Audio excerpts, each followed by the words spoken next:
Okay, fantastic. Welcome everyone to another episode of Financial Fox, our special Friday with Ambria Barney Chambers, co-founder of Ambria Network. And our special guest today is Nick Den Boer, a co-founder or the only founder, actually. The only founder. Right? Everyone else is gone. So. Exactly, of Smear Bullets. Right?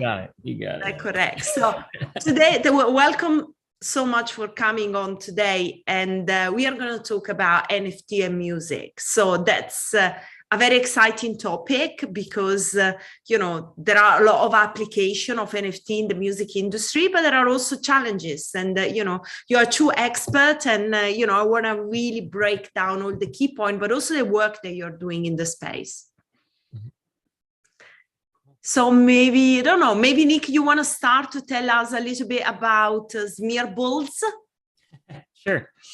Well, my brand is kind of like branched out from doing a lot of client work in the advertising industry. I did a lot of Old Spice ads of people's heads exploding and all kinds of weird things like that. And eventually moved into a little more music stuff. And Joel Deadmau5 and I have collaborated on 3 music videos and tons of live tour visuals and stuff like that over the years. So we're kind of like long-term collaborators. And then the NFT space kind of came around and we decided to cook up a project to take his head model, like his mouse head, and turn it into a kind of avatar project with these 5,555 individual unique heads. But on top of that, we didn't want to just do another, regular 2D kind of layered project. So we went full 3D with it. And we were kind of first to market with Ready Player Me, being able to use your avatar in all these different metaverse sites with your NFT, like having it actually token gated and unlocking your content that way. We're branching into doing some in real life perks to owning it too. So, potential concert events and VIP things like that come in the real world, and even unlocking music tracks and things like that. There's so many things we can do with it as kind of your ticket to more content, and not just as like an investment vehicle. We want it to be more than that. So I think that's kind of exciting. And then on top of that, we're doing all kinds of subsequent content using these heads and using them, to kind of branch out into different like tour visuals and marketing tools and things like that. So it's kind of something that we're going to keep building on and, branch out into hopefully more collections too. Interesting. I mean, it's great to see that you have been thinking about different kind of utilities that those NFT they can include. Yeah, definitely. And I mean, and for NFT music as well, I know we're here to talk about that a little bit too. I feel like that still hasn't really been cracked by the industry. There's not the one NFT music site that's dominant right now. I see a ton of them popping up, and I really think it is going to be very disruptive in the music industry, more so than the art industry, even, because when you think about things like royalties and somebody making an album and then having to pay out, for streaming and licensing and all the different music sales to the musicians and everyone in the band that might have a stake. Now that can all be automated with the smart contracts, so you can just be paid out automatically, and you're not wondering, should I audit this company once a year and pay lawyers to look into whether they're paying you or not? It can be totally automated. So I think that's going to disrupt the massive chunk of middlemen in the music industry, where, we don't need to audit these people anymore. You can just get paid, and, it can be all automatic once, the market kind of settles into a proper, platforms for that. Yeah, maybe Marnie, do you want to tell us what's your take on music and how do you see NFTs kind of disrupting the space for good? Yeah, I think there are a lot of really interesting use cases for NFTs, not only in the music industry, but in the entertainment industry as a whole, and at all different levels of the music industry. So I think that ownership rights as an NFT would be a really interesting proposition, because someone could own, the rights to a song or something like that, and they could prove that ownership by having an NFT in their wallet, and then any or a percentage of the funds that are, are generated by, let's say, a song, could then be automatically sent to the owner of that NFT, who owns, partial ownership rights or full ownership rights of a song.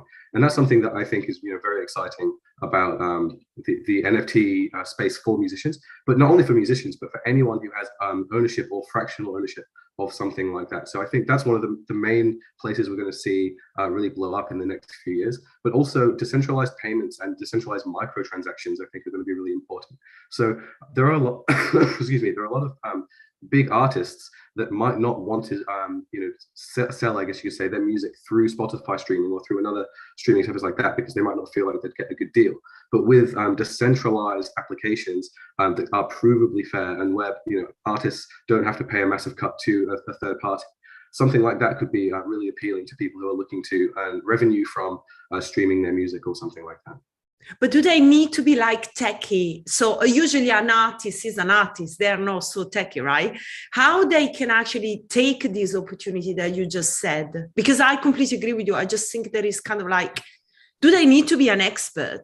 Well, we kind of ran into that with the Deadmau5 project, which is why we kind of linked in Umbria, because we had we brought a lot of new people to the space. A lot of people wanted to buy a Deadmau5 NFT, one of these heads, without knowing anything about crypto or even owning any crypto. So we went on to Polygon for various reasons, whether it was environmental or just saving, your users on gas fees and things like that. And it's kind of a new, exciting network at the time. We were a bit early jumping in at the time. I think there weren't very many successful projects yet on Polygon, on OpenSea or anything like that. But we hit some real major roadblocks where people just couldn't figure out how to get wrapped ETH on the Polygon network. Like, it was just like, we did weeks of tech support, helping fans, and it was literal whole days where I'm helping people you have to go on to Polygon Bridge and switch it over, and then it was just like chaos, so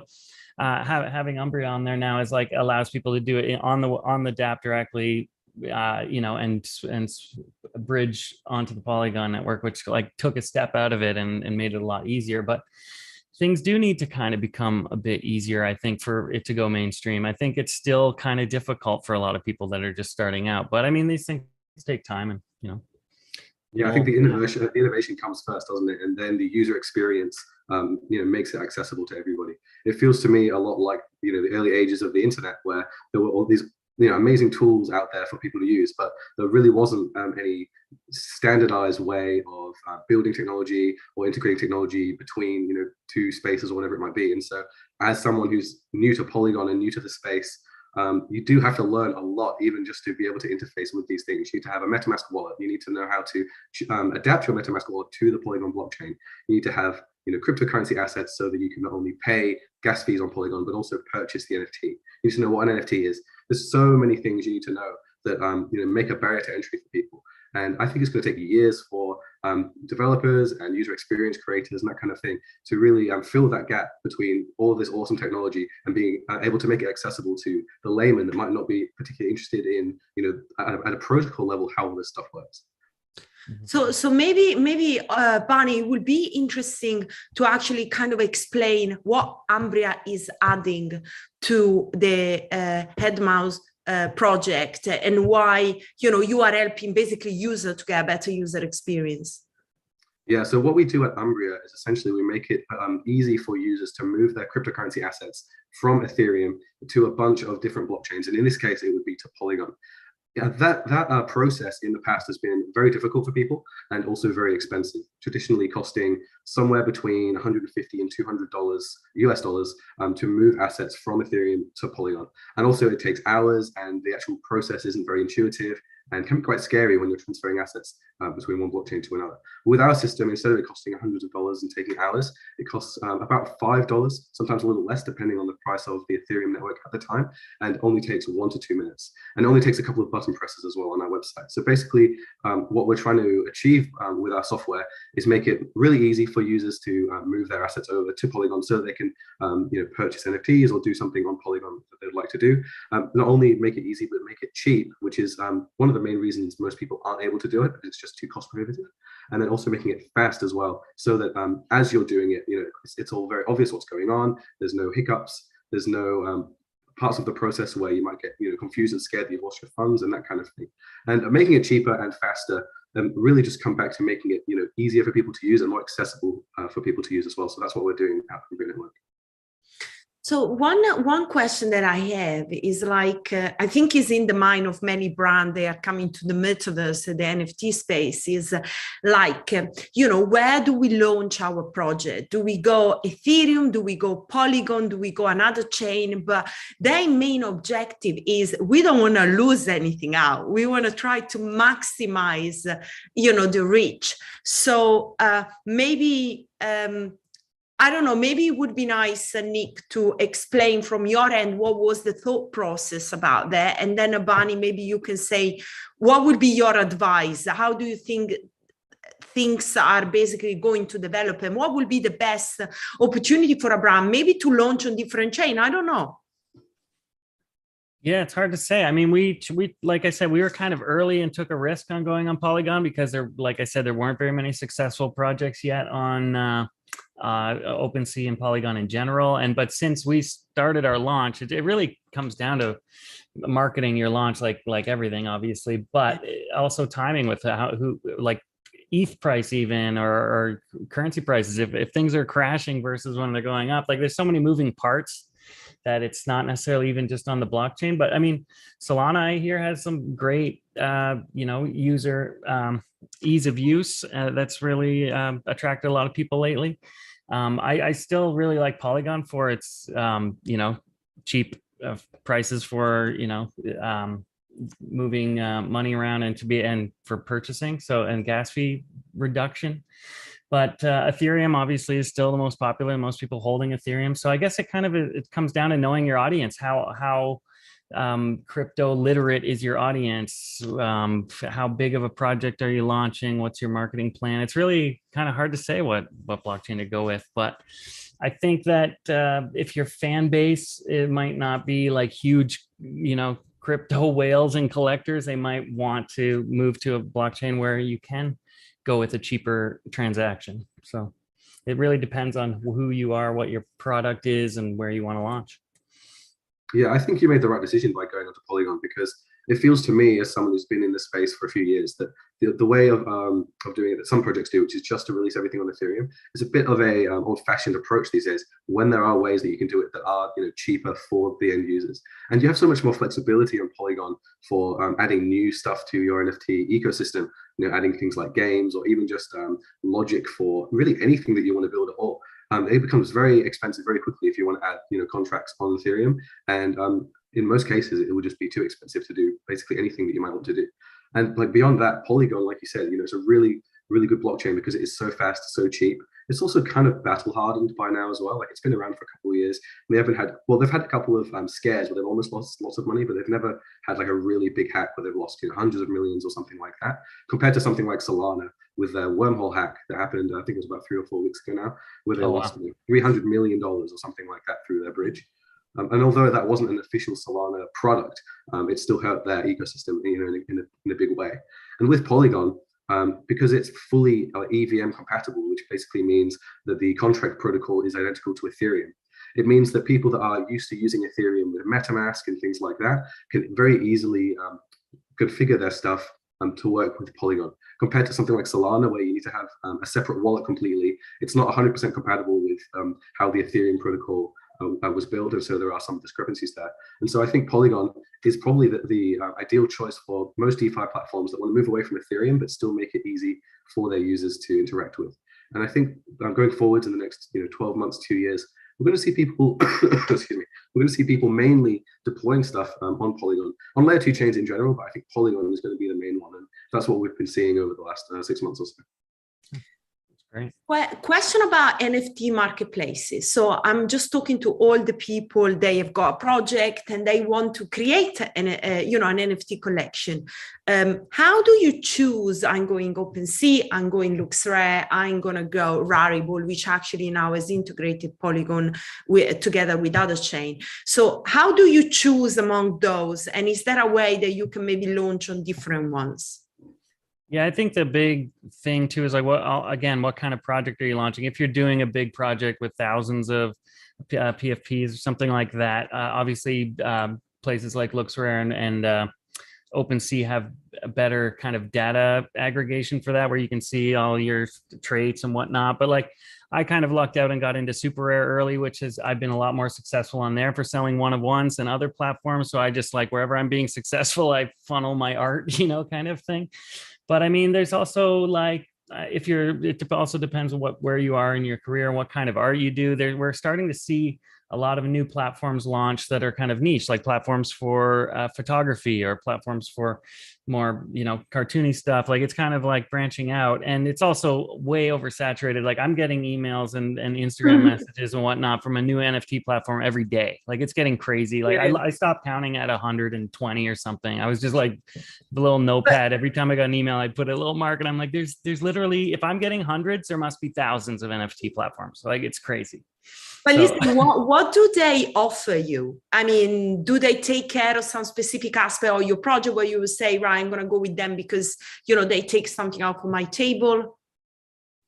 They're all saying they're the next big thing, and they all seem like they're the exact same, to tell you the truth. But that's why I think the established ones have, like, you know, it's been kind of like a first to market thing where they've been, you know, establishing things. I think like also, I think curation is going to become more and more important, of like, you know, platforms that don't let everybody in. And I think eventually it's going to turn into like the music industry, in that we're going to see a lot of middlemen, label kind of entities pop up, where it's like, hey, these are our artists, they are all a similar style, and you jump onto that, or like I said, a dominant photography site and things like that. I think we need more categorization like that to a degree, but we also need the open seas where you can put giant collections and do whatever you want. I think there's room for both, so it really depends on your project. I like that you mentioned photography, because nowadays, as the NFT are developing, it's not just about music, it's about integrating with other art. And the most successful NFTs has been able to like being creative by collaboration with different kind of artists. So shall we maybe talk a bit about, you know, what this kind of collaboration style can add to the music industry? Yeah, well, the other thing I heard, Jules from Otoy, he's the CEO of the company that builds a renderer that I use to render all the heads in the head project and whatnot. He was talking about a concept that's basically you can make an NFT out of all these assets. So like you have websites like Shutterstock and like all these stock asset sites that everyone uses. Like I've seen the same, you know, 3D astronauts be used over and over and over again, when it's like somebody made that astronaut, they sold it a few times, but now other people are making millions of dollars on it. So what if your asset, your photography, your music, your everything is an NFT, and if it's used again by another artist and remixed and put on another NFT platform, you receive a royalty. So if all of these different things, from like music to illustrations to photography to everything, was almost like a stock asset where everyone allows you to remix it, as long as you get credit and a cut of the profits.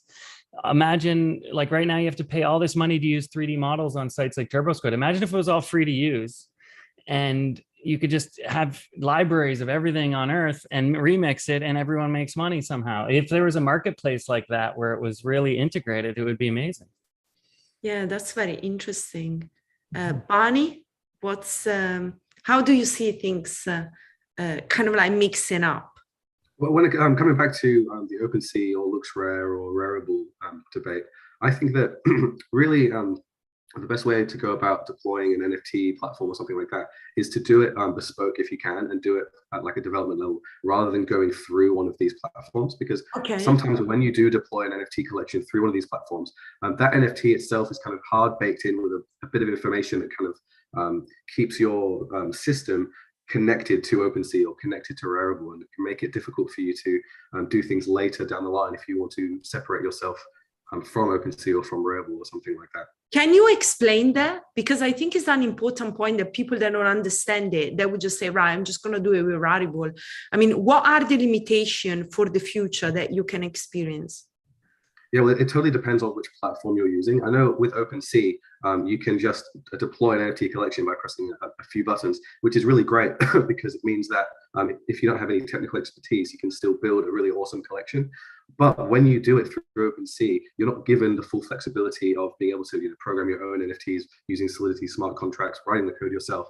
And so there's a bunch of things that you're just not able to do through their kind of wizard way, or checking certain things and doing it that way. And when you're excuse me, when you're minting through OpenSea, there's a bunch of things that they kind of enforce onto you when you do that minting process, and it kind of gives them a bunch of permissions for how your NFTs are listed on their site and that kind of thing, and they're able to do things like blacklist your NFT quite easily, and it just gives you less flexibility in the future if OpenSea decide that your project isn't particularly interesting, or if they want to blacklist your project or something like that. Okay, interesting. So let's pick up on what Nick said about all this kind of evolution of NFTs. You mentioned something about like a big project is going to be a bigger NFT, and then there are different elements that come from different artists. For example, they create all this more immersive experience. I was curious to ask you about upgradable NFT, and then Barney, I would like you to step in as well, because from a technical perspective, I want to understand how that works. Where, for instance, you can take an NFT which is a specific music, and then you can remix it, so it becomes like upgraded. Did you want me to go first? Yeah, maybe. Oh. Yeah, so recently somebody built something called the ERC 988 standard, which is the upgradable NFT standard, and it essentially allows you to take an NFT and basically add other NFTs on top of it and connect them in like a collection of NFTs. Ave Gotchi was the first project to use these upgradable NFTs, and it really opens the floodgates to a bunch of really interesting use cases for NFTs. I think remixing music would be a really good example, but I don't think it stops there. I think there are a million billion different things that we can do now that we can kind of chop and change parts of an NFT into another part of an NFT and make a whole new kind of ecosystem there. I think that this is going to be something that's really interesting for music, though, particularly again when it comes to rights. So maybe you have an NFT base, which is a song, and then that is an NFT upgradable implementation, and then you can then add a bunch of samples to this NFT, maybe like a drum sample and a synth or something like that, and they can all go into this NFT, and each one of those NFTs can have a rights to them, which then gives a kickback to the person who created that synth or created that drum. And so when anyone for example rents out to that NFT, maybe that costs money, and when they rent it they can listen to the song or something like that. Developers like me could implement it in such a way that the payment that it costs to rent that NFT or purchase that NFT could then be trickled down to all of the NFT the sub NFT people that have put their NFTs into that upgradable NFT, if that makes sense. Okay. So basically be a way to pay any of the collaborators of that NFT.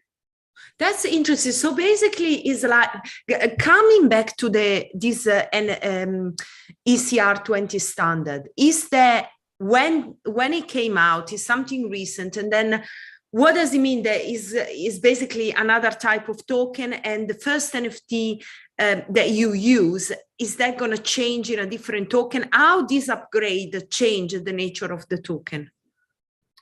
Particularly for the ERC 988 standard, so the initial base NFT doesn't ever really get changed. It just kind of gets associated with other NFTs. And so you can think of it kind of like a computer game. If you have a computer game character, they can then put different pieces of armor on or something like that. And that's basically how this particular version of the upgradable NFT protocol works. So that's the ERC 988. There's a whole bunch of different NFT standards and ERC 20 standards, sorry, ERC standards, I should say, that are doing it in a bunch of different ways. But this sort of Solidity protocol development is still very, very new. All of these sorts of things have only really been around for the last 18 months or so. And so it's still like definitely a very cutting edge part of the cryptocurrency space. That's interesting. So can you actually take an NFT like ours, the head project that was done on Polygon, and add to it with this new type of token, or like insert it into another one and create a new token natively where it references the original one? So I think that an ERC 988, which is the upgradable NFT, can consume ERC 721s, which are the regular NFTs. I'm not 100% sure that that's right. They might all have to be ERC 988, but I'm like 95% sure that you can do that. If not, I'm sure that someone could develop a way to wrap regular NFTs into the ERC 988 standard so that then you could connect them together. Cool. Interesting. Okay. So Nick, back to kind of exploring this NFT new opportunity and maybe also connect you to this rendering idea. What is actually the vision for the metaverse? For the metaverse, I mean, it's kind of huge. It's like such a hard thing to define so simply, but like, I mean, we're seeing lots of different versions of it pop up, like ones where it's like, you know, maxed out capitalism where every single little thing is for sale and then you can buy everything and everything's an NFT. And I think some of those are going a little bit overboard where it's like, people just want to play the game here, you know. But then you've also got this play to earn trend that's happening where people can actually make money while playing, which is pretty interesting. And I think Polygon is pretty good for that as well, it seems. Yeah, I mean, it's going to take lots of different forms. Like I've always just pictured it in the early days. My first few websites that I built were literal, the kind of 3D looking spaces with all my art on the wall. And I always wanted like a 3D space for my art that people could visit. So I actually built that recently on my website, smearballs.com. You can go in and the guys at CyberXR built me my own custom house that you can go into and hang out in, which is a gallery, a link to all my sites and stuff like that. So I think it's going to be important for people to have their own homes and personal websites and celebrity websites and stuff that are kind of in 3D nature and, you know, a full-blown space that you can experience. So I think that's going to be a big part of it. I mean, Google Earth has been around forever, like Google Earth VR, being able to fly around that. I mean, it's probably going to turn into an advertising hellhole of some sort, but it's also like, I think it's going to be interesting to see how the real world kind of Google Earthy thing has overlays with both AR and like that's interesting. Go into. So, that's interesting. Yeah, it's something that it's kind of going on all fronts right now. Like we're seeing in like so many different places and iterations that it's kind of hard to say where it's going in one direction.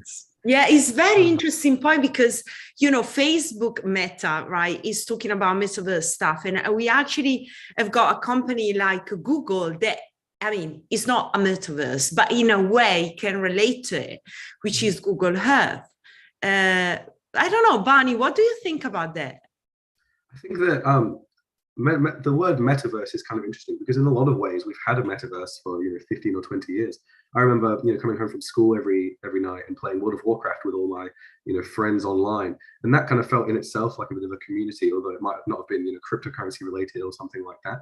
I think that when people say metaverse, a lot of the time what they're really talking about is the financialization of all of this online behavior that we're doing. And I think that that's something that's so experimental and so new that we're just seeing people go completely off in tangents doing crazy new things, and that's all really exciting. I think that with AR and VR as well, people have been trying to perfect AR and VR for 25 years, and I don't feel like in a lot of ways we've made much progress. And in some ways we have made a lot of progress with things like high-speed internet, and people can now put on a cheap headset and go into the metaverse. But I think there's still a lot of work to do for something like a metaverse to replace real life. But it's going to be interesting how we financialize these systems and how much people are going to be willing to pay for certain things in this metaverse once the hype of it all kind of goes away in the next 3 to 5 years. Yeah, I agree on the VR front. I mean, I've had several VR headsets and I have little phases where I go into it for a while and then I just don't care about it again. And it's just kind of like goes in and out. And it's still pretty cumbersome to wear these headsets and be in it for long periods of time. And I feel like it's kind of a big ask, especially with seeing Facebook go so hard into it when we've kind of devolved into like the TikTok method of attention retention, of just flicking for 2 seconds of content. So we're down to the lowest common denominator of just flicking with our thumbs on the toilet, watching like the easiest content possible, like the most simplified version of entertainment. And now we're asking people to put on a headset, get into NFTs, buy this stuff and go into the metaverse. And I'm like, are we anywhere near, spot where this is going to be profitable. Like, it's kind of hard to say, but I don't think so. I don't know. It's going to be a while. I mean, from your perspective, Smearbles, what you are trying to get out of the metaverse and the NFT? Me personally? Yeah, I mean, it's just experimenting, or is actually try to bring music to the next level where you can combine your art with music. I don't know. I'm just asking. Yeah, like I think what has been successful are musically are some of these live metaverse concerts. Like I know Joel Deadmau5 has done some big ones where, you know, if whether it's in Fortnite or on other platforms where you can see like there can be millions of people watching the same concert in groups. Like, you have to kind of stagger it so there's so many people in a room before it spawns a clone and whatnot. But you can potentially play a live show for a humongous audience, which is kind of cool. And I'm starting to build a bit of a studio here to do some of that live stuff. And I have like a motion capture suit, so I'm excited to kind of try doing some of that live streaming stuff. So I think the metaverse is going to be interesting for that, for live streaming, for building your galleries. Like I said before, like, you've got rooms where you can actually hang and display all your digital art, customize it. And collectors are building huge galleries and spending a lot of money on real estate to show their collections and whatnot. So I think that's going to be the big thing. But for me, I just want to build like a really cool website and keep building on what I've already got and make interesting spaces for people to visit, like a video game. It doesn't have to be VR necessarily, but you know, I just want to kind of make some place on the internet that everyone can hang out and have a unique experience. Yeah, that's cool. And what's next for the Head Mouse project? Well, we've got, I'll give it a little sneak peek. Yes, we like that. Let's see here.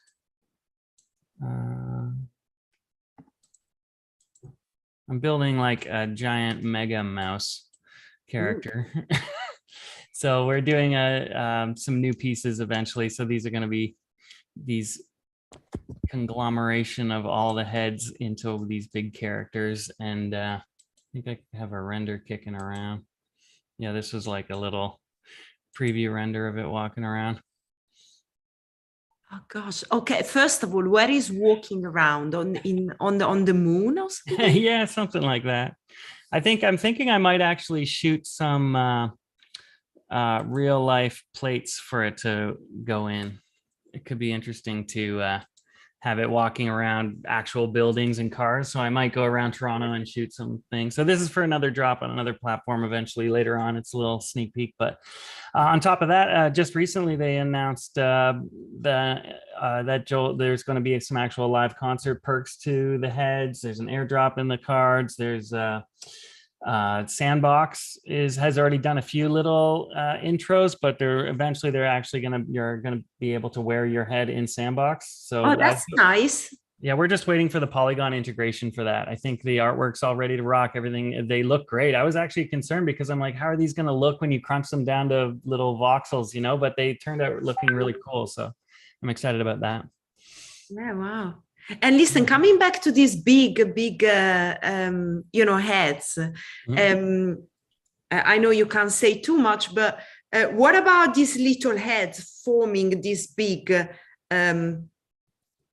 big heads? What big mouse? What's the ratio behind, unifying all these little heads? Is it like a big project where we were talking before, all the collaborators, they get something, or is actually the community and there is going to be like it's definitely a community. Like I showed an early little comp, not much off what I just showed you, to the community in Discord. And I'm like, hey, hit me up with your head number and I'll put it in this piece of art. Yeah. So then people started like giving me all their numbers, and from every person, I at least put one into the guy. So they can see their own artwork in the larger version. Okay, that's cool. Interesting. It's just fun because a lot of the actual community with heads is like really into making their own AR filters and like making artwork with their heads, and there's a lot of funny memes and stuff. So it's kind of cool to see that like kind of, especially for a guy like deadmau5, who's like has this character in this brand, one of the best things to come out of this project is that we gave everyone 3D models, like with high-res textures,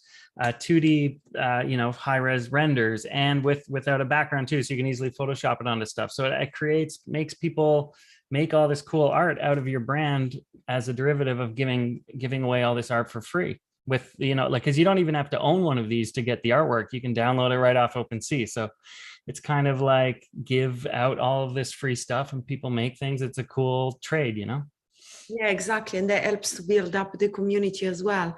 Mm-hmm. Yeah, very, very interesting. So Bunny, just to wrap it up, what's next for Umbria, and what would you say to Nick that maybe you would be able to help them to kind of achieve? What is their strategy and plan going forward?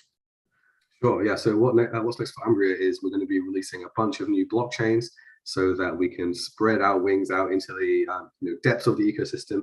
Let it be easier for anyone in the community who needs to bridge any assets from any blockchain to any other blockchain cheaper and faster than they can from any other bridging service or anything like that. At the end of the day, what we're trying to do is trying to make it really easy for anyone to get into the space and also move their assets around so that they can take advantage of any of these really awesome systems. And I think for Nick, well, I mean, what you're building is really awesome, and I'm really impressed with how it's all coming together. And that massive mouse, I wouldn't want to meet him in the metaverse. He's looking pretty spooky. So, yeah, he's gonna squeeze everything. Yeah, it's exactly. Like yeah, it's all looking awesome. So yeah, I mean, all I can say is it's really great that you've built on Polygon, because it means that now all of your stuff is going to be accessible to so many people that are already on Polygon, but also anyone who's coming into the space who's looking for something a bit cheaper and more accessible than Ethereum. That Polygon is going to be where they go. So it's all looking awesome. Yeah, that's cool. Well, thanks for helping us out with the DApp. That was a big step for us to be able to knock out some of those purchasing hurdles. So much appreciated. And I still have no idea how you did that. Like, you guys are actually like cheaper than using Polygon Wallet, hey? Yeah, well, basically, what we do is we get all of the computational complexity of bridging, and we do all of those computations off chain, which basically removes any of those like really expensive gas costs. But then, because our Oracle is still only doing transactions and handling events after something has been confirmed on the blockchain, it still inherits all of the robust security of the blockchain. Oh, wow. So that's pretty cool. That's a great idea. I mean, I remember when Polygon Bridge was down, that's where Umbria stepped in and helped quite a few people. I see on Twitter, I remember on Twitter, there were quite a lot of conversation going on that weekend, and Barney was flat. Yeah, it's actually quite good for us when the official solutions go down, because then everyone flocks to us to test us out, and then they realize that it's so much cheaper and faster, and so it's always good marketing for us if somebody else's official solution breaks, I suppose. That's cool. Okay, well, thank you so much for coming on today. It was super interesting. I'm looking forward to see the big mouse, but also I would like to see this, this kind of upgradable NFT. I think it's such a cool idea, and it could help a lot, all the collaborators in a big project. I really hope that, somebody can come out with, a great project, and, maybe it's going to be unique, and then we can see how that all works. Yeah, totally. Absolutely. Okay. Thank you. And this is everything from today. Have a great weekend.